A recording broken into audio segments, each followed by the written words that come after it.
নমস্কাৰ, এই মুহূৰ্তত আহি পৰিছে কেইবাটাও গুৰুত্বপূৰ্ণ খবৰ আৰু এনে ধৰণৰ খবৰসমূহ নিতৌ চাবৰ কাৰণে চেনেলটো ছাবস্ক্ৰাইব কৰি ভিডিঅ'টোত এটা লাইক কৰি দিব।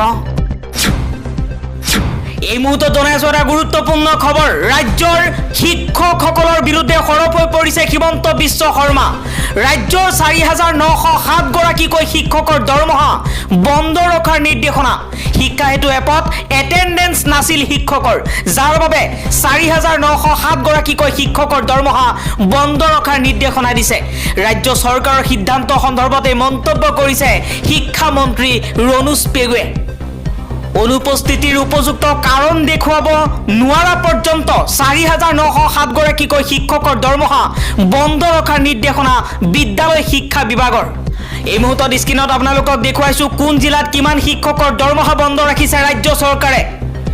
বাক্সাত ১৬২ জন শিক্ষক, বৰপেটাৰ ১২৪ জন, বিশ্বনাথৰ ১৩৫ জন, বঙাইগাঁৱৰ ৫৮ জন, কাছাৰৰ ১৭১, চৰাইদেউৰ ৪৭, চিৰাঙৰ ৪৩, দৰং জিলাৰ ১৭২ গৰাকীকৈ শিক্ষকৰ দৰমহা বন্ধ, ধেমাজিৰ ৭১ জন, ধুবুৰীৰ ২৮৬ জন, ডিব্ৰুগড়ৰ ১৫৮ জন, ডিমা হাছাওৰ ১৯৭ জন, গোৱালপাৰাৰ ২৪৫, গোলাঘাটৰ ১৯৩, হাইলাকান্দিৰ ৯৮, হোজাই ৪৬, যোৰহাট ১৬০, কামৰূপ মেট্ৰ ২৯৪, কামৰূপ ৰুৰেল ১৯৩, কাৰ্বি আংলঙৰ ২০২, কোকৰাঝাৰৰ ২০০, লখিমপুৰৰ ১৪৮, মাজুলী ২০, মৰিগাঁৱত ৮২, নগাঁৱত ২৫৯, নলবাৰীত ১০৬, শিৱসাগৰত ১২০ আৰু শোণিতপুৰত ১৭৬ জন শিক্ষকৰ দৰমহা বন্ধৰ নিৰ্দেশনা। চাউথ চালমাৰা মানকাছৰত ৪৯ জনকৈ শিক্ষকৰ দৰমহা বন্ধ, তিনিচুকীয়াৰ ৪২৪ জন, ওদালগুৰিৰ ৬৫, ৱেষ্ট কাৰ্বি আংলঙৰ ৫০ জন, মুঠ ৰাজ্যৰ ৪,৯০৭ জনকৈ শিক্ষকৰ দৰমহা বন্ধৰ নিৰ্দেশনা দিছে শিক্ষা বিভাগৰ ফালৰ পৰা।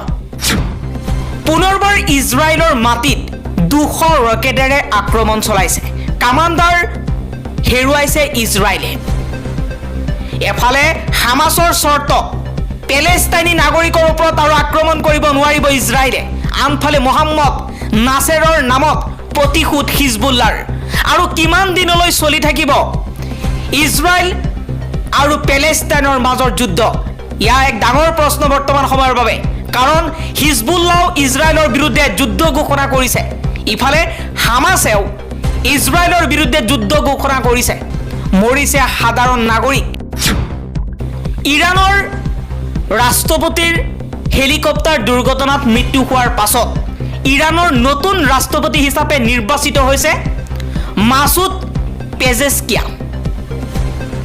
ইৰাণৰ নৱম ৰাষ্ট্ৰপতি হিচাপে নিৰ্বাচিত হৈছে ইৰাণৰ প্ৰাক্তন স্বাস্থ্যমন্ত্ৰী তথা জ্যেষ্ঠ সংসদ সদস্য সংস্কাৰপন্থী নেতা মাছুদ পেজেস্কিয়ান। শুকুৰবাৰে অনুষ্ঠিত ১৪ সংখ্যক ৰাষ্ট্ৰপতি নিৰ্বাচনৰ দ্বিতীয় ৰাউণ্ডত মাছুদ পেজেস্কিয়ানে সংখ্যাগৰিষ্ঠ ভোট লাভ কৰিছে।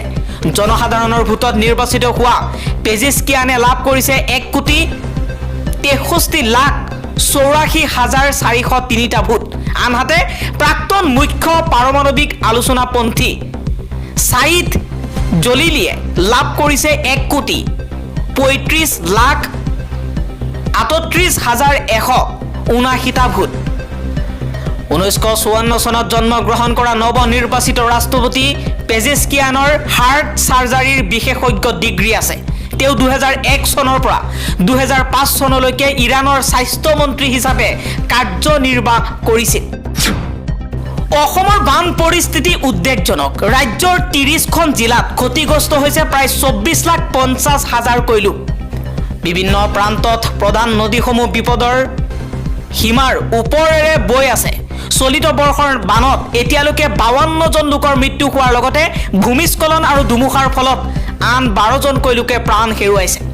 বানপানীৰ ফলত ক্ষতিগ্ৰস্ত জিলাসমূহৰ ভিতৰত কাছাৰ, কামৰূপ, হাইলাকান্দি, হোজাই, ধুবুৰী, নগাঁও, মৰিগাঁও, গোৱালপাৰা, বৰপেটা, ডিব্ৰুগড়, নলবাৰী, ধেমাজি, বঙাইগাঁও, লখিমপুৰ, যোৰহাট, শোণিতপুৰ, কোকৰাঝাৰ, কৰিমগঞ্জ, দক্ষিণ চালমাৰা, দৰং আৰু তিনিচুকীয়া অন্যতম।